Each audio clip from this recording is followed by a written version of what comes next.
Hello everyone, my name is Komal Lata and my highest qualification as of now is Masters in Pharmaceutical Engineering and my specialization is Pharmaceutical Chemistry. Okay, so in this video I would be explaining about nervous system. Under nervous system I would explain structure of neuron, function of neuron, and at last I would tell about reflex arc. Okay. So let's get started. Nervous system. Nervous system comprises of brain, spinal cord, and nerves arising from spinal cord. Okay, nervous system क्या है? अभी जैसे हमारी body में digestive system है, circulatory system है, respiratory system है, excretory system है, वैसे ही हमारी बॉडी में nervous system, it is the most important system of our body. वैसे तो सारे इम्पोर्टेंट है but nervous system. Okay, so nervous system comprises of brain, spinal cord and nerves arising from spinal cord. ठीक है, इतना समझ में आया. Now coming to neuron, बहुत फेमस टॉपिक है न्यूरॉन. ठीक है, न्यूरॉन क्या होता है और न्यूरॉन नर्वस सिस्टम के अंदर कैसे फॉल करता है? अब नर्वस सिस्टम का स्मॉलेस्ट यूनिट किसको बोलते हैं? न्यूरॉन को. Smallest functional unit. Neuron, what is neuron? Smallest functioning unit of nervous system. ठीक है, और हमारे ब्रेन में, स्पाइनल कॉर्ड में, पूरी बॉडी में billions and billions of neurons का नेटवर्क होता है. आप इमेजिन भी नहीं कर सकते उतने न्यूरॉन्स होते हैं. ठीक है, अब देखते हैं न्यूरॉन का structure. Before drawing I would just illustrate. Okay, so कुछ नहीं है न्यूरॉन के स्ट्रक्चर में. एक ऐसी बॉडी है और एक this is the structure of neuron. Simple है. अब देखो, ये जो स्पेरिकल बॉडी है इसको बोलते हैं सेल बॉडी. सेल बॉडी या साइटोन बोलेंगे. सेल बॉडी या cyton. This is axon. Okay, अब स्ट्रक्चर पे आते हैं. यह है साइटोन, यह है एक्सॉन. अब यहाँ पे कुछ ब्रांचेस होती हैं. ब्रांचेस कैसे? जैसे कि मान लो अभी एडवर्टाइजमेंट में दिखाते हैं ना कि शॉक लग गया, बाल खड़े हो गए, वैसे समझ लो इस पे शॉक लगा. ठीक है, ऐसे ये. ठीक है, तो ये वाले जो स्ट्रक्चर हैं इनको बोलेंगे हम डेंड्राइट्स. क्या बोलेंगे? डेंड्राइट्स. तो डेंड्राइट्स कहाँ अटैच्ड है? सेल बॉडी के ऊपर. सेल बॉडी कहाँ अटैच्ड है? एक्सॉन के ऊपर. और यहाँ फिर वापस ब्रांचेस होती हैं जिनको नर्व एंडिंग्स बोलते हैं हम लोग. ओके, अब बेटर इलस्ट्रेशन के लिए हम स्ट्रक्चर ड्रॉ करेंगे.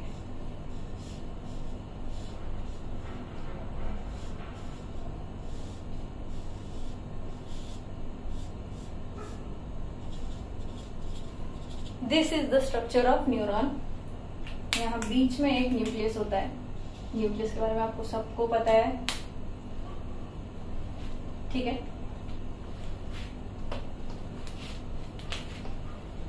ये हमने बताया डेंड्राइट.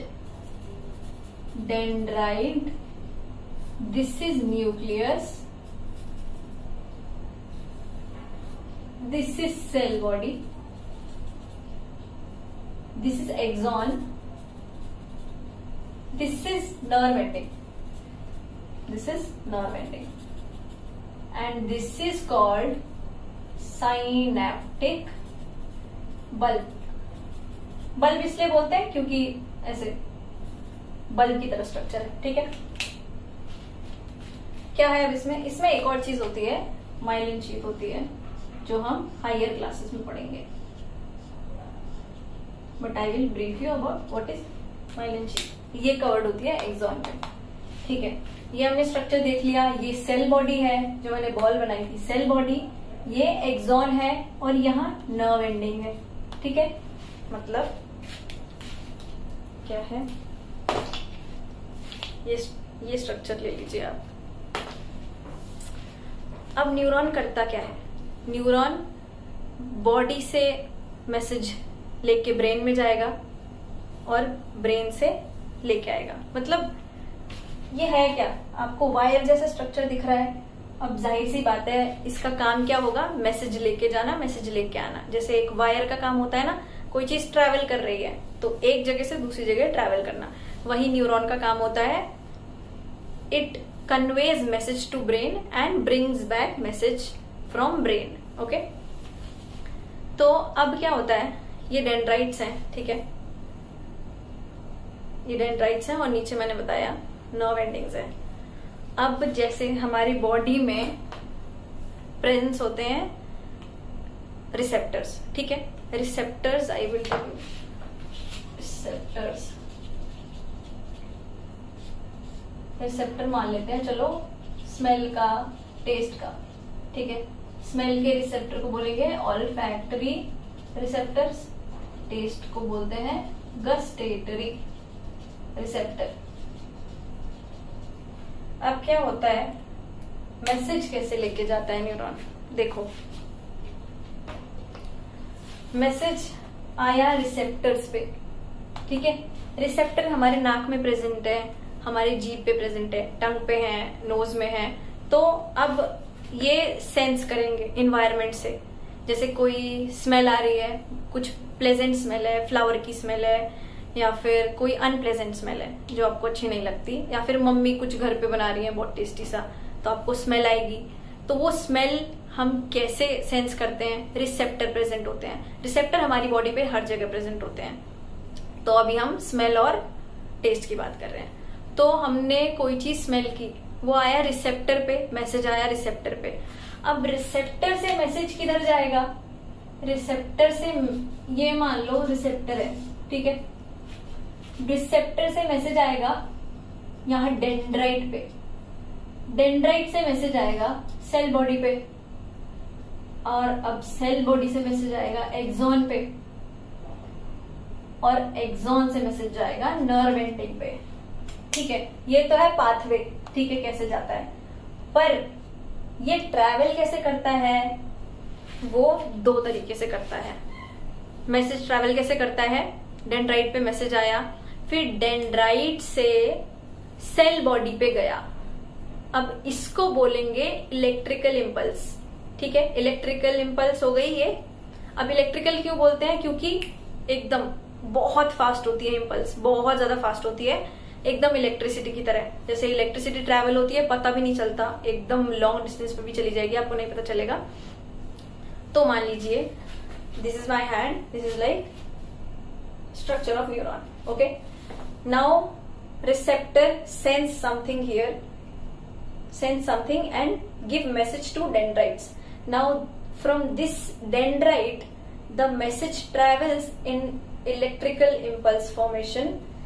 फिर ये मैसेज जाता है हमारे सेल बॉडी के पास, फिर सेल बॉडी से सेम वही इलेक्ट्रिकल इम्पल्स जाता है हमारे एक्सॉन पे, ठीक है।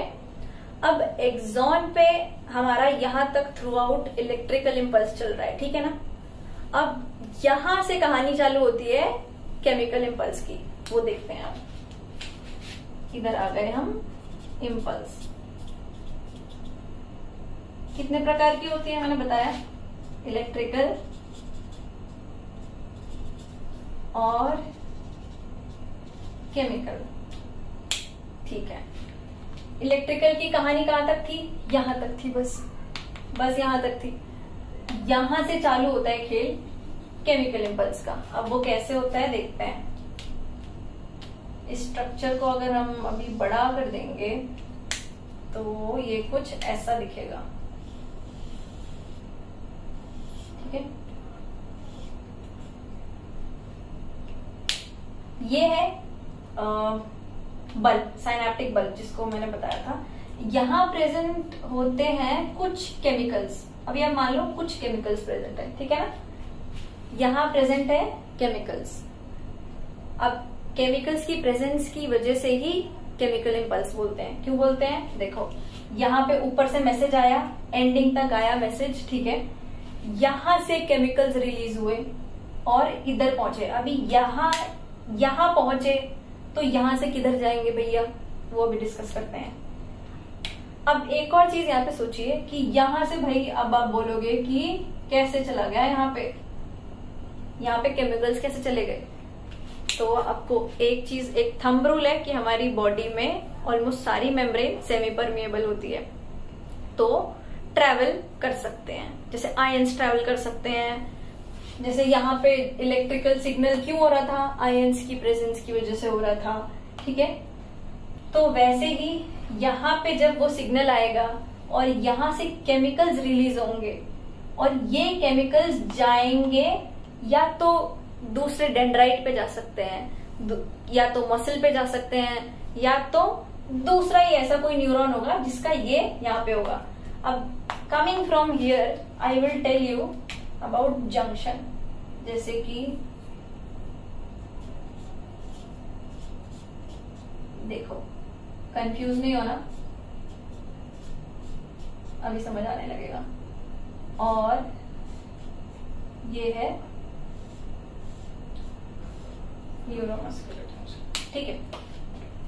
ये क्या है? Dendrite to dendrite junction. Junction मतलब जो दो चीज को जोड़ रहा है। मतलब अब न्यूरॉन, या तो न्यूरॉन ऐसे हो सकते हैं डेंड्राइट टू डेंड्राइट कनेक्टेड, या तो neuron dendrite to nerve ending से कनेक्टेड हो सकते हैं, या तो ऐसे हो सकते हैं, ठीक है। ये नर्व एंडिंग कहा जा रही है मसल पे, मसल वाली चीज पे अभी बाद में आते हैं, ठीक है। तो मैंने बोला कि यहाँ केमिकल्स रिलीज हुए और यहाँ पे गए, या तो दूसरी डेंड्राइट पे जाएंगे या तो दूसरी नर्व एंडिंग पे जाएंगे, फिर वहां से वो ट्रेवल करेगा दूसरे न्यूरॉन्स में, ठीक है, और सिग्नल जाएगा हमारे ब्रेन पे। नाउ कमिंग टू ये थर्ड वाला जो मैंने आपको बताया, न्यूरो, इसको बोलते हैं न्यूरोमस्कुलर जंक्शन। क्यों बोलते हैं जी neuromuscular junction? Because this junction is between a neuron and a muscle. Okay, neuron and a muscle, that's why we call it neuromuscular junction. अब ये इसका काम आता है रिफ्लेक्स आर्क में। फिर भी I will tell you in short. जैसे यहाँ पे ये वाले न्यूरॉन पे कोई मैसेज आया, ठीक है, फिर ये ट्रैवल किया इम्पल्स यहाँ पे, फिर अब ये सिग्नल किसको देगा?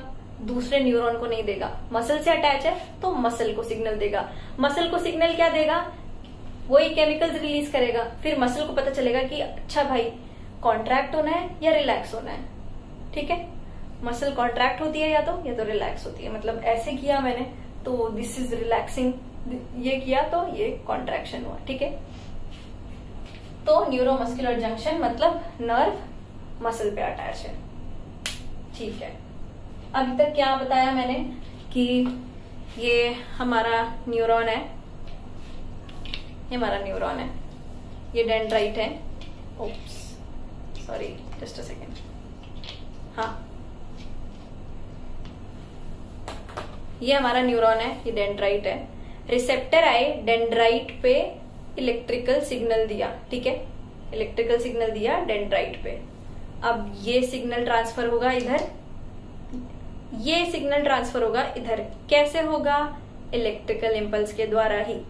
फिर यहाँ आते आते, जब यहाँ से जो नर्व एंडिंग की बात की मैंने, यहाँ पे होगा केमिकल इम्पल्स चालू, ठीक है, केमिकल इम्पल्स चालू, क्योंकि केमिकल रिलीज हो रहे हैं। अब वो केमिकल रिलीज होके या तो दूसरे न्यूरॉन्स पे जाके अपना असर करेंगे, या तो दूसरी मसल पे जाके अटैच होंगे, ठीक है। ये तो हो गया हमारा न्यूरॉन का स्ट्रक्चर और function. Okay, now coming to our next topic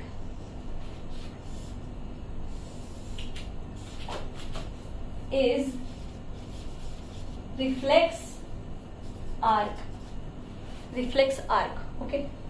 reflex arc क्या होता है? इसमें दो मेन पॉइंट होते हैं। जो अक्सर लोग स्किप कर देते हैं। फर्स्ट पॉइंट इज, पहले तो इनवॉलेंट्री एक्शन इन्वॉल्व होता है। इनवॉलेंट्री मतलब जो हम कंट्रोल नहीं कर सकते, मतलब जो जिसमें थिंकिंग रिक्वायर्ड नहीं है। ठीक है, अभी आप बोलोगे कि अभी तो सारा काम ब्रेन का था, ठीक है, और थिंकिंग करना था अभी तो हमें, बट रिफ्लेक्स आर्क में थोड़ा अलग है। इसमें क्या बताया मैंने, इनवॉलेंटरी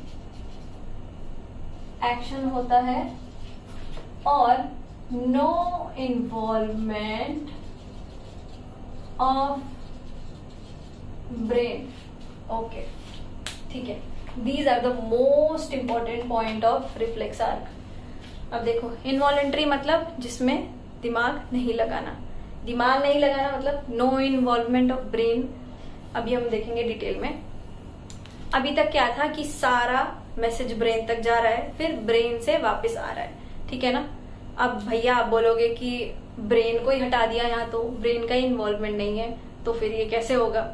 बट देखो, नॉर्मल कंडीशंस में क्या होता है, जैसे हम किसी से हाथ मिला रहे हैं या हम वॉक कर रहे हैं या बैठ रहे हैं, तो क्या होता है कि वो स्टिमुलस हमें मिलता है, ठीक है, टेस्ट का, स्मेल का, कोई हाथ शेक कर रहा है, वो सब।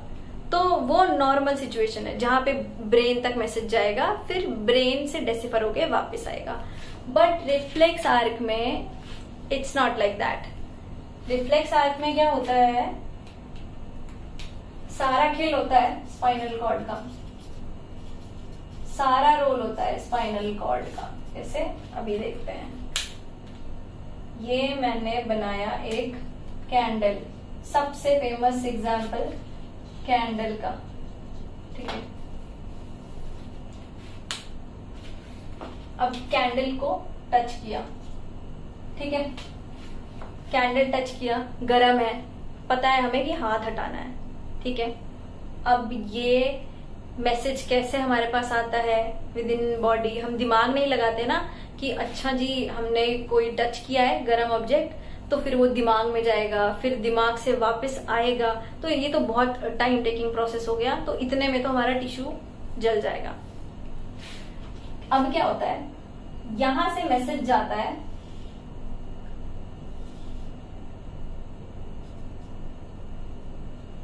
ठीक है, मैसेज गया यहां से, यहां पे एक और न्यूरॉन प्रेजेंट होता है और यहां पे वो डेसिफर होके हमारे पास मैसेज यहां आता है। अब देखो, मैसेज गया इधर से, कहां गया, अब यहां पे आएगा हमारा spinal cord, spinal cord, spinal cord तक मैसेज गया, किसके द्वारा गया, सेंसरी न्यूरॉन।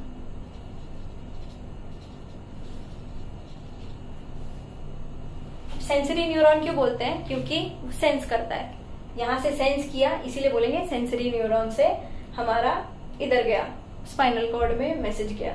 अब स्पाइनल कॉर्ड में एक और न्यूरॉन प्रेजेंट होता है जंक्शन प्रोवाइड करने के लिए, उसको बोलते हैं रिले न्यूरॉन। रिले न्यूरॉन बोल लो या फिर एडजॉइनिंग न्यूरॉन बोल लो। इसका काम ये होता है सेंसरी को जोड़ना मोटर के साथ। मोटर न्यूरॉन ये वाली है, जहां से मैसेज स्पाइनल कॉर्ड से वापस इधर आ रहा है। इधर मतलब किधर, अब देखो जाहिर सी बात है हम हाथ यूज कर रहे हैं, तो हाथ पे मैसेज आना चाहिए कि हाथ हटाओ। यहां रोल आएगा न्यूरोमस्कुलर जंक्शन का, ठीक है। यहाँ कोई सेंसरी न्यूरॉन आया, मैसेज पहुंचाया इधर, अब यहां से रिले न्यूरॉन ने सेंसरी न्यूरॉन से लेके मोटर न्यूरॉन में ट्रांसफर किया मैसेज। अब मोटर न्यूरॉन क्या होएगा, ये अटैच होगा हमारी मसल से, ठीक है, ठीक है। अब ये केमिकल रिलीज करेगा, ठीक, यहां से केमिकल इम्पल्स होगा, फिर यहां से हमें पता चलेगा कि मसल को कॉन्ट्रैक्ट करना है, रिलैक्स करना है, कॉन्ट्रैक्ट करना है या रिलैक्स करना है, तो फिर हम जाके अपना हाथ हटाते हैं। तो रिफ्लेक्स आर्क में क्या सबसे मेन पॉइंट बताया मैंने आपको। पहले तो देखो कितने तरीके के न्यूरॉन्स में प्रेजेंट होते हैं। सेंसरी, एक होते हैं मोटर, और होते हैं रिले। सेंसरी मतलब जो सिग्नल लेके जाते हैं स्पाइनल कॉर्ड में, मोटर जो सिग्नल लेके आते हैं, और रिले न्यूरॉन होते हैं जो इन दोनों के बीच में जंक्शन प्रोवाइड करते हैं। ठीक है, so this is how reflex arc work. This is not a normal walking, sitting, talking condition. This happens when we receive a stimuli from environment. Like हमें डेंजर फील होता है किसी से, हमें लगता है कोई मारने जा रहा है तो हम ऐसे हट जाएंगे, है ना। कोई गर्म ऑब्जेक्ट है, छूने जा रहे हैं तो ऐसे हट जाएंगे। उसमें दिमाग हमारा ज्यादा नहीं लगता है, दिमाग लगाने लग जाएंगे तो फिर या तो पिट जाएंगे या तो गर्म चीज से हमारा हाथ जल जाएगा। ठीक है, इसीलिए ब्रेन का इन्वॉल्वमेंट नहीं होता, क्योंकि जहां ब्रेन इन्वॉल्व होगा वहां थोड़ा टाइम टेकिंग प्रोसेस हो जाता है। सो रिफ्लेक्स आर्क मेन पॉइंट है इनवॉलेंट्री और नो इन्वॉल्वमेंट ऑफ ब्रेन। ये होता है इमरजेंसी कंडीशंस में, जब हमारे दिमाग को काम नहीं करना होता, बस फटाफट से हमें चाहिए कि मैसेज जाए और मैसेज आ जाए कि भाई हटना है, कोई मार रहा है तो, या फिर अपना हाथ हटाना है, बस। So I hope I covered the area. I will brief you out. I explained you the structure of neuron, axon, cyton, nerve ending, और कैसे इम्पल्स ट्रैवल करती है इलेक्ट्रिकल वे में, फिर केमिकल वे में due to release of chemicals. ठीक है, type of junction बताए मैंने आपको, किधर ये डेंड्राइट टू डेंड्राइट जंक्शन, ये डेंड्राइट से नर्व एंडिंग का जंक्शन, फिर नर्व एंडिंग से न्यूरोमस्कुलर जंक्शन। ये 3 तरीके के जंक्शन बताए मैंने आपको, और फिर बताया रिफ्लेक्स आर्क के बारे में कि कैसे केमिकल जाता है सेंसरी न्यूरॉन से, कैसे पास होता है रिले न्यूरॉन से, और कैसे वापस आता है मोटर न्यूरॉन से, और हमें सिग्नल मिलता है कि हाथ हटा लो नहीं तो जल जाएगा। ठीक है, so I hope I covered the areas well. Okay, so thank you. This was all from my side.